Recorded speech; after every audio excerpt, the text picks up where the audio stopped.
Alright guys, so I have a 2013 BMW 328i, and recently my passenger floor has had a little puddle of water. It's been raining heavily in California.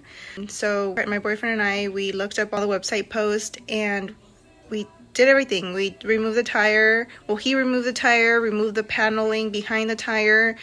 Nothing worked. There was no drain anywhere. And so it turned out that it was actually something much simpler. My car does have a sunroof, and the leak was happening because of the drains connected to the sunroof. And you just have to open your passenger door to find those drains. So here's a video on how we did that, and my problem has been fixed.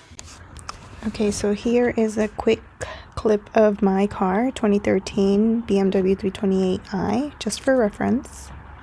So it was a passenger floorboard that had about an inch of water. This is where the water was leaking in from. This is us pouring water in just to test it. And that is the drain. And to be honest, I didn't have to do much. All I had to do was pinch it, put my finger in it, and that was it. It was a minor clog.